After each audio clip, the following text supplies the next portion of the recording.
happy about the president blaming them for underestimating ISIS on primetime TV. House Intelligence Committee Chairman Mike Rogers says they've been warning the president about the ISIS threat for more than a year. Not that the president would necessarily know. The Government Accountability Institute says President Obama attended less than half of his daily intelligence briefings. From a president who apparently has better things to do than attend national security briefings, to an agency seemingly allowed to run amok with little or no guidance. And let us not forget to add in there the distinct possibility we are being lied to continuously about a killer virus in our midst. Welcome back to Midpoint. Author of the current bestseller Power Grab, Obama's Dangerous Plan for a One-Party Nation, as well as a Newsmax contributor along the network. Pleased to welcome in Dick Morris. Dick, once again, a pleasure to have you on the show, my friend. Good to be with you, Ed.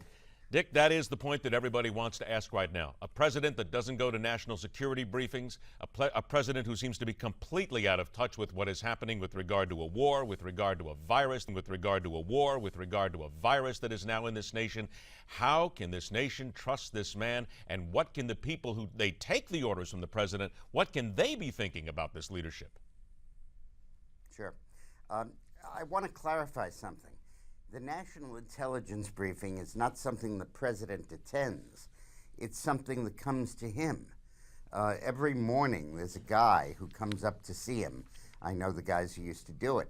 And they come in, one guy comes in and knocks on the door, and the president lets him in the residence. And Clinton used to get the briefings while he was brushing his teeth and shaving.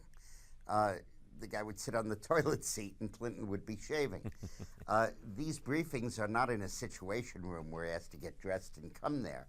They come to him. And to miss the briefing, it isn't like he didn't show up. It's like he threw the guy out. And when the president's traveling, he travels with him.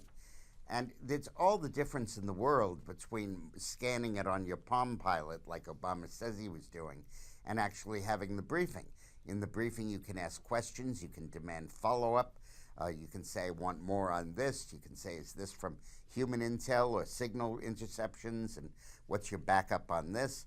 All the difference in the world. And normally, a president makes something like 90% of these.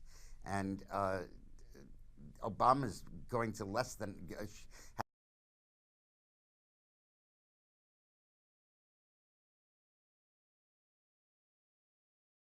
incredible. And, you know, the guy says that we underestimated the ISIS threat. Well, for goodness sakes, his own ambassador warned about it on January 23rd of 2014. There was congressional testimony, both in November and in February, from his own administration officials about the growth of ISIS and the threat that it posed.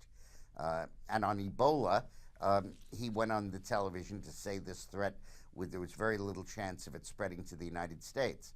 Those of us who were serious about it demanded that there be an elimination of all air travel between those three West African countries and any other nation, an aerial no-fly zone, so that they could not fly to other places. Nobody took that seriously, and now God knows if it's unleashed here in the United States. The answer to your question is we can't trust him. Where do we go now with about 90 seconds, and then we're going to take a break and come back to talk to you a little bit more. Where do we go now with a president who seemingly is always playing catch-up? Because that has got to be dangerous, not just for what is an Ebola outbreak, but certainly for national security when we look at what the mess that the Secret Service has become. It all comes down to leadership at one time or another. And the VA. Look, Obama has a limited agenda, and his agenda is to get total power and one-party rule in the United States. That's what we point out in Power Grab. And everything that's in that agenda, he'll focus on like a hawk. The Obamacare, welfare, expanding entitlements, immigration. While he was not paying attention to this stuff, on Friday he announced that the Army will accept illegal immigrants into its ranks for the first time.